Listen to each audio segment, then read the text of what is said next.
खुलुमबाय रायजोफोर hello SP blog channel फिन खनसे बयखौबो आंनि गोसो गोरबोनिफ्राय बरायनाय थाबाय माखासे कमेन्ट्स नि फारसे दिनै भिडिअखौहाय बानायनो सानदों आरो बे कमेन्ट्सआ मानि फारसे बेखौ नोंथांमोनाहाय मिथिनो हागोन भिडिअनि जोबजासिम थागोन होननानै आसा थाबाय जायफोरा चेनेलाव गोदान आं आसा खालामदों नोंथांमोनाहाय भिडिअखौ साबस्क्राइब खालामाखैबा साबस्क्राइब खालामना लादो आरो भिडिअखौ मोजां मोनदोंब्ला लाइक शेयार आरो कमेन्ट खालामनो दाबाव स' गिबियावनो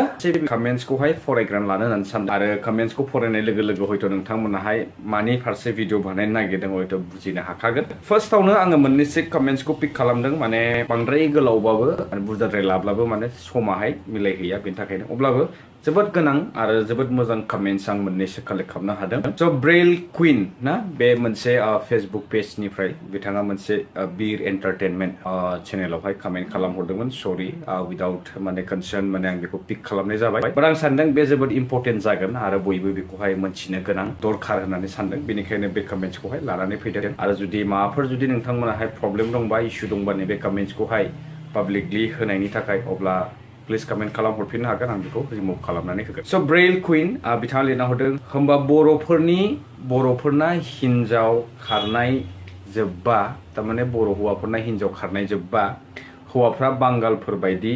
साब्रै साबा लाना फिसिनांसिगौ जाहैबाय हौवाफ्रा दा बेबायदि खारोबा होमबा साब्रै साबा फिसिनांसिगौ जाहैबाय हौवाफ्रा लिरना हरदों माबायदि एग्जाम्पल थोस बेलेग एग्जाम्पल मोनासै आरो होननानै बिथाङा बेबायदि मेसेज हरदों स' हयथ' नोंथांमोना अलरेडि क्लुखौ मोनबायानो मानि फारसे भिडिअआ जानो थांगासिनो दं दा दंबावो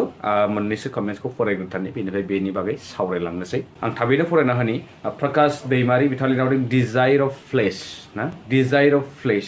माने देहानि गांहाबनाय माबोरैहाय होनो बर'हाय बारा जालायलाङासै अब्लाबो नोंथांमोना बुजिनो हाबाय डिजायर माने माखौ होनो ना फ्लेश मानेथ' बे माबायानो जाहैबाय बडि फ्लेश माने देहायानो जाहैबाय it's not the root of love it might be inconvenience between couples माबे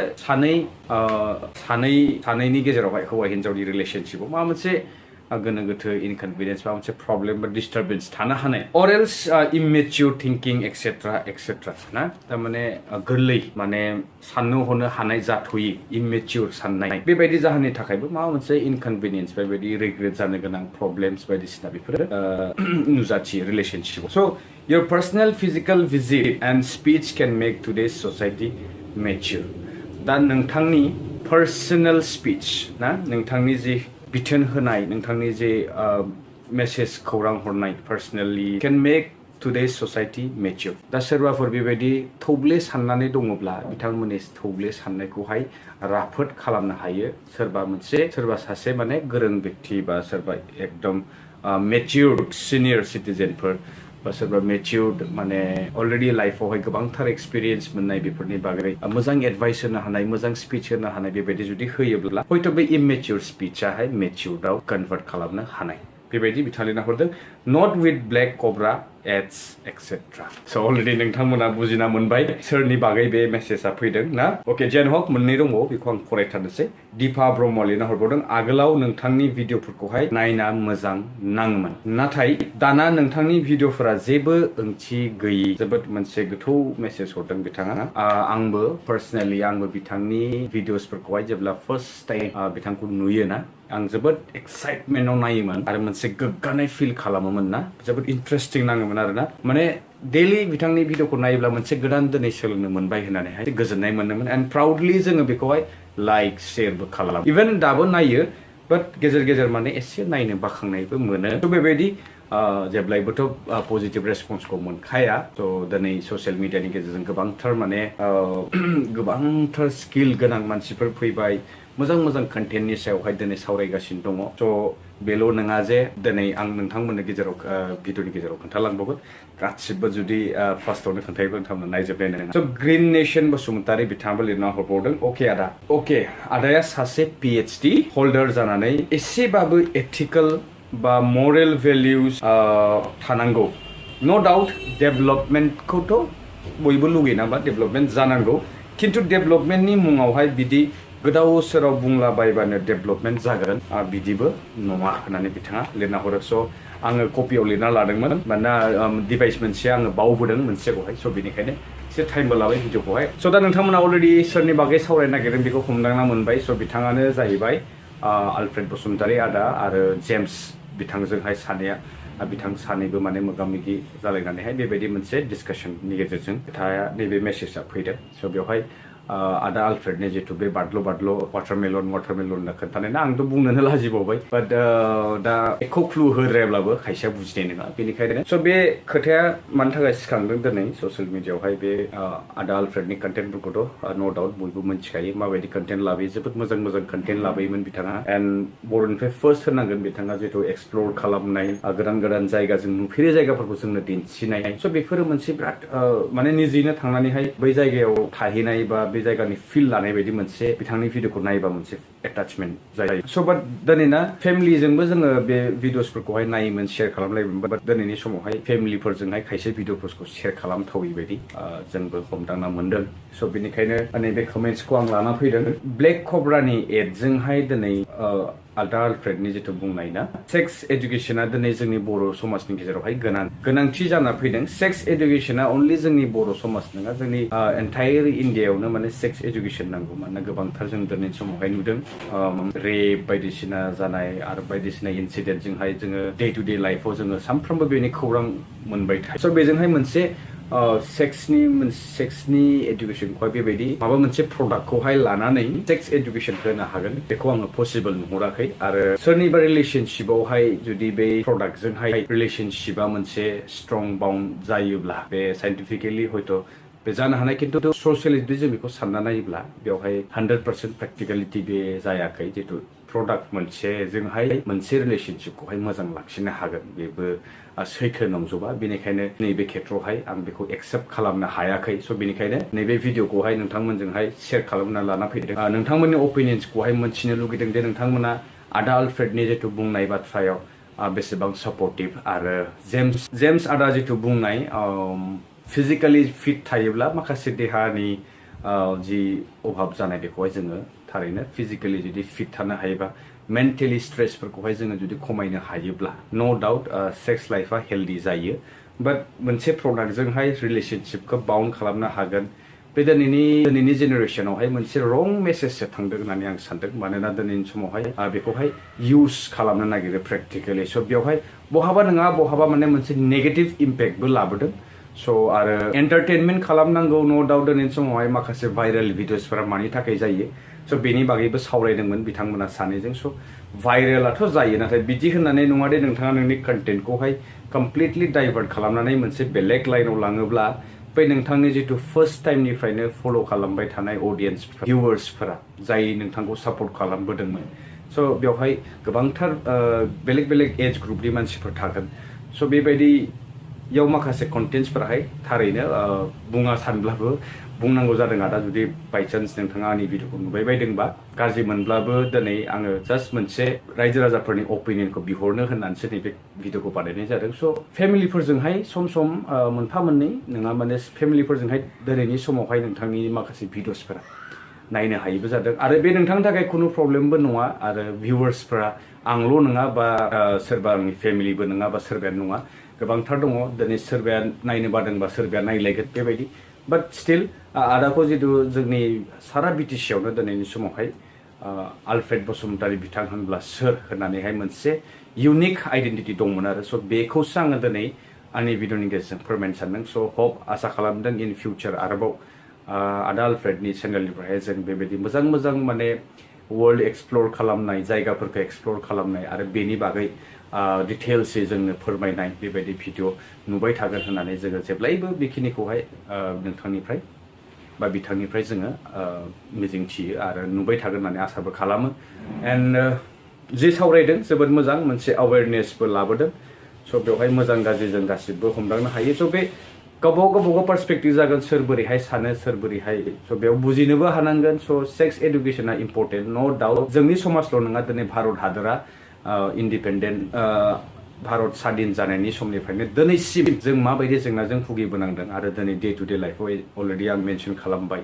माखासे जाथावै जाथायफोरा दिनैनि समावहाय जोंनि समाजाव माने जोंनि इन्डियायावनो जागासिनो दं स' बेफोरबायदियाव अनलि बर'ल' नङा स' बयबो जायफोरनि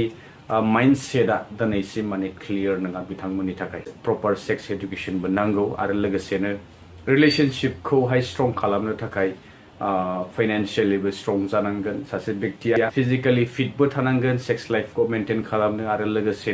रिलेशनशिपआव मा जादों आन्डारस्टेन्डिं थानांगोन मिउचुअल आन्डारस्टेन्डिं थाथारनांगोन सानैनि गेजेरावहाय अब्लासो जोङो मोनसे मोजां संसारखौहाय नुनो मोनगोन स' बेवहाय गुबुन जाथिजों खारलांनाय हाबा जाखांनायनि उनावबो खारलांनाय स' बेफोरो गावबागावनि साननाय हनायनिसो बाथ्रा बे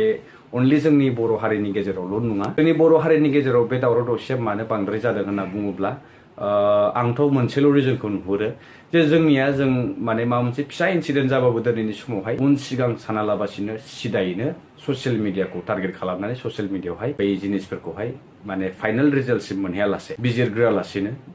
डाइरेक्ट आपल'ड होनाय शेयार खालामनाय बेनि उनावहाय शेयार खालामखांनायनि उनावसो बेनि फारसे बिजिरनाया जायो बेनि थाखायनो जोंनि बर'नि गेजेरावहाय ससियेल मिडिया गोबां एक्टिभ जादों दिनैनि समाव नो डाउट स' बिराद एंगेज जानानै दं इउथ्स इभेन इउथ्स आरो बोराइफोरबो सिनियर्सफोरबो उन्दैफोरबो बयबो जोंनि ससियेल मिडियानि समाव दिनै बर'फ्रा बुंनांगोन डिजिटेल माबाखौहाय सिस्टेमखौ हल्ड खालामनो हादों बाट माबायदि लाइनावहाय हल्ड खालामदों न' स' गोबांथार माने बयबो गामि ओनसोलाव गावनि समाजाव गावनि न'खराव फिसा इन्सिडेन्ट जानायफोरखौहाय डाइरेक्टलि बिजिरग्रोआलासे सिदायैनो ससियेल मिडियायावहाय फोसावनाया नैबेसो जोंनि गेजेरावहाय मोनसे दावराव बा बांद्राय माने बिदि जानायखौ नुदों नाथाय बिदि नङा दिनै जोङो एज आ होल एज आ इन्डिया बा एज आ वर्ल्डखौथ' नांथ'ला जों दिनै ना स' जोंनि आसामावनो बा जोंनि बिटिसि आवनो गोबांथार जनगोष्ठीनि मानसिफोर थायो बिभिन्न धोरोमनि मानसिफोर थायो बिभिन्न कास्ट क्रिड मानसिफोर थायो जोंनि इन्डियायाव थायो स' बेवहाय अनलि बर'ल' नङा बे दावराव दावसिया गुबुनावबो जादों नाथाय गुबुना बेखौ सिरियै दोनदों ससियेल मिडियायाव पाब्लिकलि बिदि शेयार खालामलाबायाखै बा बिजिरग्रोनायनि उनाव थार नंगौना नङा शेयार खालामथावना थावा एक्सप'ज खालामथावना थावा बेफोरखौ नायबिजिरनायनि गेजेरजोंसो बिथांमोना बेखौ खालामोबा खालामबाय खालामाबा खालाम माखासे पिकनिक स्पट्सफोरनि दारैबो जोंनि ओनसोलावहाय लोंनाय जानायाथ' बहुत बाराद्राय जानाया जादों अनलि पिकनिक स्पट्सल' नङा गोबांथार फुजा बायदिसिना जायो जोंनि गामि ओनसोलफोरावहाय दासिमबो आरो जोङो बिटिसि मोननायानो बेसेथो गोबाव जाखो नङा होमबा बिथांनि मोनसे आलफ्रेड आदा आरो जेम्स बिथांनि गेजेरावहाय सावरायनायाव मोनसे मोजां पइन्टखौ आङो दिनै शेयार खालामनो सानदों बेनो जे दिनै गोबांथार बर' सेंग्रा लाइमोनफोर बा सिख्लाफोरा दिनै जोंनि बिटिसि हालामावहाय बेखार जानानै दङ बेखार जेंनाया जोंनि बिटिसि आवल' नङा बुंनांगोन हल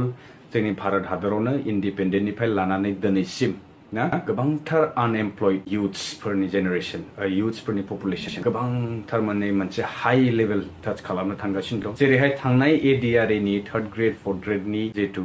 परिखा जाबायना बेवहाय साबैसे आनएमप्लयड इउथ्सफोराहाय एप्लाइ खालामदोंमोन स' बेवहाय जों मोनथिनो मोनो अनलि 3,000 पस्टआव फार्स्ट फेजनि एग्जामाव अराउन्ड 11 lakhs केन्डिडेट्सफोरा एप्लाइ खालामदों स' बेजोंनो जों हमदांना मोनो आरो बेनि उनाव आरो सेकेन्ड फेजनि एडिआरए एग्जाम कन्डाक्ट जाबावो बेयावबो 4,000 ना 5,000 आवहाय अलमस्ट 9 lakhs इउथ्सफोरा एप्लाइ खालामो स' ओभारअल 25 lakhs सामथिंनि एबाव थारमाने आनएमप्लयड बेखार लाइमोन सेंग्रा सिख्लाफोरा बेबायदि दङ स' बेवहाय जों हमदांना मोनो जोंनि बेखारनि समस्याया गोबांथार जोंनि हल आसामावनो बा हल इन्डियायावनो बा जोंनि बिटिसि हालामावनो आरो जों बिटिआरआथ' जों रिसेन्टलि जोंनि बिटिसि काउन्सिलाथ' रिसेन्टलि दाफामजानाय बिनि सिगांथ' जों मिथिखायो गोबांथार जोंनि गेजेरावहाय बेबायदि मोजाङै फरायनो मोननाय खामानि मावनो हानाय सुबिदा बेबायदि गैयामोन मोनसे गुलाय गुजाय थासारिमोन स' बेवहाय गोबांथार माने सेंग्राफोरानो सोरबा अबथिरा जिउ खोमानो गोनांबो जादों स' बेवहाय न'खरखौहाय बोखांफिननो बै सिटुवेसनखौ बा बै न'खरखौहाय बोखांफिननायनि खाबुखौ लासै दासो लालांगासिनो दं माने दासो दिनैनि समावसो माने मोनसे साननाय हनाया जोंनाव एसे डेभेलप जाहांबाय जों माखासे सुबिदाफोरखौ दासो लासै मोननो हाबाय स' बे टाइम नांगोन दिनै भारत हादरा इन्डिपेन्डेन्ट जानानै 75 बोसोरनि बारा जाबाय जोङो जोंनि काउन्सिलखौ बाद दोन्थ'नानै जों गुबुन रायजोफोरखौ जोङो सानना नायोब्ला सारा हादोरावनो बेसेबां आनएमप्लयड लाइमोनफोर दं स' जोंनि काउन्सिलाथ' जोङो दाख्लै बावैसो इन्डिपेन्डेन्ट मोनदों होनना बुंजायो मानोना जों मोनसे आन्दलननि फेसजोंहाय जोङो दिनै ओरैबायदि एडभान्ससो जोङो दिनैनि समावहाय जों ओरैबायदि जौगाबोहां जोङो बेफारावबो दिनैनि समावहाय आग-भाग जाहांदों जोंनि बर'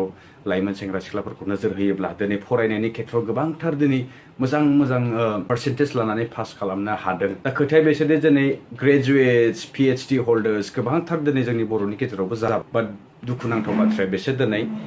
बिथांमोना एमप्लयडसो जानो हायाखै बा बेफार मावनोब्लाबो दिनैनि समावहाय जोंनि गेजेराव बेबायदि इन्डास्ट्रिफोरबो गैया बा बेबायदि पपुलेसनबो गैया आरो गोबांथार ओनसोलखौ नायोब्ला जोंनि बिटिसि ओनसोलाव गासिबो रुरल एरियास स' बेवहाय बेखौ जौगाहोनोब्ला जों बेवहाय गिदिर गिदिर सेटआपफोर नांगोन स' बे सेटआपफ्रा दिनै बा इनफ्रास्ट्राक्चार बायदिसिना ना जेरावहाय जोङो संखियाखौ लाबोनानै नों मोनसे फुड स्टल रेस्टुरेन्ट बार बायदिसिना खुलिब्लाबो बेवहाय गोबांथार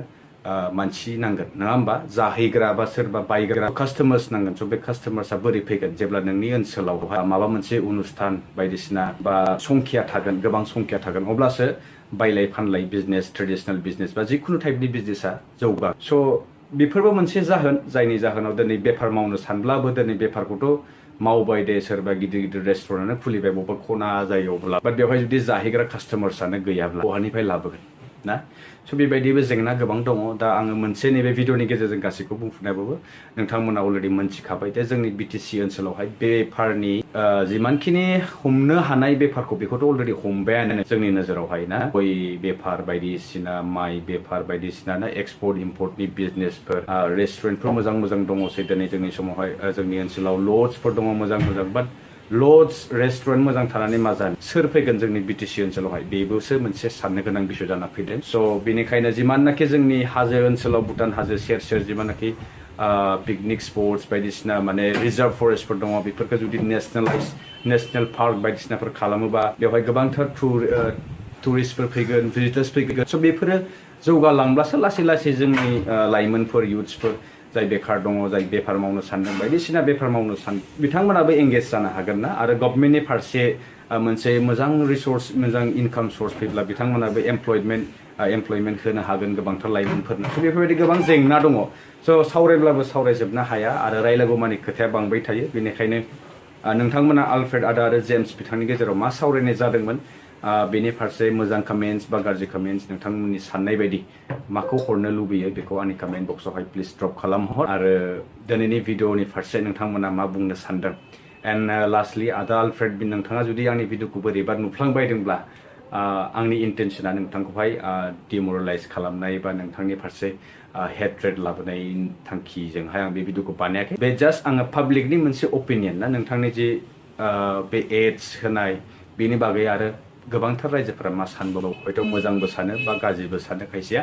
स' बे अपिनियनखौहाय मोनथिनो लुबैनायनि गेजेरजोंसो नैबे भिडिअखौहाय बानायनाय जादों स' बेनोसै आंनि बुंनो गोनाङा स' लोगो मोनबावसिगोन नोंथांमोनजोंहाय फिन खनसे नेक्स्ट भिडिअ टिल देन स्टे टिउन बाय बाय